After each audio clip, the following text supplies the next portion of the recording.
Namaskar, I am Manoj Kumar. Welcome to in the program Press Meet. In this program, we cover press conference, media interaction, and a speech of the chief guest at the program. So, without spending so much time, let's go to the video. कि पूर्व में मंडल का अध्यक्ष रहा BJP का, चुलाना में उनके बेटे की गोली मार के हत्या कर दी गई। हम तो जी सरकार के खिलाफ है और हम तो सरकार के खिलाफ लड़ते हैं। हमें तो टारगेट करा ही जाता है, लेकिन ये देखने वाली बड़ी विचित्र चीज है कि आज सरकार इतनी नाकाम हो चुकी है कि जो इस सरकार को सत्ता में लाने वाले लोग हैं उनकी तक सुरक्षा ये सरकार नहीं कर सकती। मैं तो आपके माध्यम से मुख्यमंत्री साहब से कहूंगा, सरकार में बैठे लोगों से कहूंगा, इस जनता ने आपको जिताया है और आपको राजा बना दिया। जिस सीएम हाउस में आप रहते हो वो जनता के पैसे से आया है। जो गाड़ियां, जो जेड सिक्योरिटी आपको मिलती है वो जनता की देन है। ये तो खुद ही कहते हैं ना, भाई हमें जिताने वाली तो जनता है। तो भी जनता ने तो आपको जिता दिया, लेकिन आज वो जनता पीड़ित है। अब जवाबदेही आपकी ये बनती है कि आप उस जनता के लिए क्या करोगे, ये तो जवाब दो। खुलेआम गोलियां चलाई जा रही हैं, खुलेआम लोगों को धमकाया जा रहा है, मर्डर हो रहे हैं। और आज हरियाणा लॉ एंड ऑर्डर के मामले में पूरे प्रदेश में सबसे बुरे हालात बनते जा रहे हैं। ये बहुत गंभीर बात है और सरकार को इस पर बहुत गौर करनी चाहिए। देखिए, करेंगे इस चीज पे, जैसे कि मैंने कहा, ये फैसला जो है संगठन और सभी साथी मिलकर लेंगे। मेरे अकेले का फैसला नहीं, इस पे लगातार हमारी भी चर्चा चलती रहती है। लेकिन सबसे जरूरी चीज ये है कि हम अपनी तरफ से सावधान रहें और साथ ही साथ, जैसे कि मैंने कहा, कि हम इस वजह से कोई पीछे तो हटेंगे नहीं, हम तो आवाज उठाएंगे।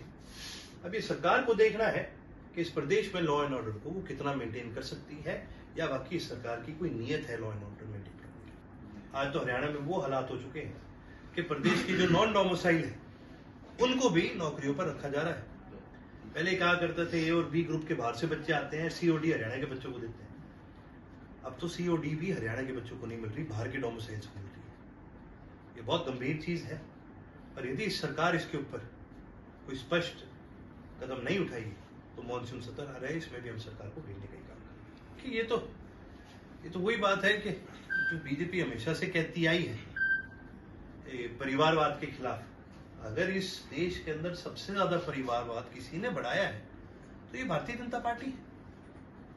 आज आप हरियाणा प्रदेश में उठा के देख लो, ये सारा दिन हमारे परिवार को ही गालियां निकालते थे कि परिवारवाद है, परिवारवाद है।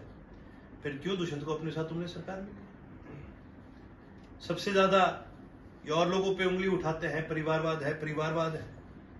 क्यों उन लोगों के जो कांग्रेस छोड़ के आए हैं, क्यों उनके बच्चों को टिकटें दी गई बीजेपी के अंदर?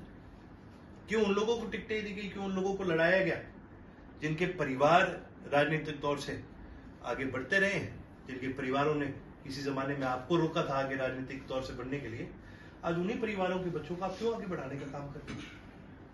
और सबसे ज्यादा दुख की बात है, राजनीतिक तौर पर ही नहीं, इस बीजेपी ने परिवारवाद आज प्रशासनिक तौर पर इस प्रदेश में लाने का काम कर रहा है। डायरेक्ट डेप्यूटेशंस करी जाती है। आप सभी को याद होगा, चौधरी ओम प्रकाश चौटाला जी को 10 साल की जेल हुई थी। वो इसी बात पे करी थी ना, बहाना यही मारते हैं कि भाई चौटाला साहब ने अपनी मर्जी से लड़के लगाए। तो भाई हमने तो कम से कम गरीबों के लड़के तो लगाए, आम घरों के बच्चे तो लगाए। तुम मंत्रियों के बच्चों को डायरेक्ट आज नौकरी दे रहे हो, तुम्हारी जवाबदेही कहां है?